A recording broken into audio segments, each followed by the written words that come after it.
ఈరోజు పని ఏంటంటే ఇది మనం ఈ పొలం అంతా ఇట్లా 2 సార్లు దున్నుకున్నాం. అదని చూసి వేసవకాలంలో అయిపోతున్నప్పుడు ఒకసారి, తర్వాత ఈ తొలకరి జల్లులు పడిన తర్వాత ఒకసారి. అయినా ఇంకా ఇదిగోండి ఈ చెట్టు అక్కడక్కడ దిగడిపోయింది సాళ్ళ మధ్యలో. ఇది ఇప్పుడు పెరుగుతుందన్నమాట. ఈ చెట్టు ఏమవుతుందంటే, ఇది మనం నీళ్ళు పెట్టి దమ్ము చేసినా కూడా ఇది ఎక్కడైతే అక్కడ కట్ అయిందో మళ్ళీ భూమి పడుతుందో అక్కడ మళ్ళీ పెరిగిపోతుంది ఆటోమేటిక్గా. సో మనం నాటేసిన తర్వాత వరి పైరుకి చాలా నష్టం చేస్తుంది. ఎందుకంటే విపరీతమైన కలుపు వచ్చేస్తుంది, ఇదో పాకేస్తుంది అనమాట. సో దీన్ని నివారణ చర్యలకు మనం ఏం చేస్తున్నామంటే, ఇట్లా కొడవలు తీసుకుని ఇది ఎక్కడైతే అక్కడ ఉందో ఇట్లా ఏరులతో సహా ఇట్లా తెంపేసి పడేస్తున్నాం అన్నమాట. అప్పుడు ఇది ఎండిపోతుంది.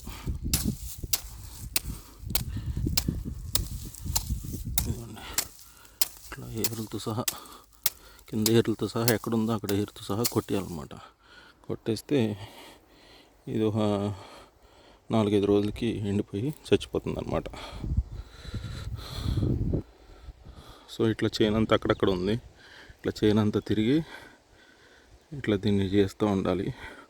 ఒక పక్కన ఇట్లా నార్మల్ చూసుకుంటూ ఉండాలన్నమాట. ఇంకో పక్కన అదిగో మేత కోసుకెళ్ళాలి మన గేదెలకి.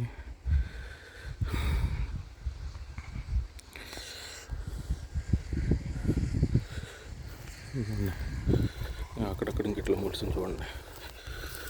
ఇట్లా ఎక్కడ ఏరుందో అక్కడ చూసుకుని ఇట్లా కొడంతో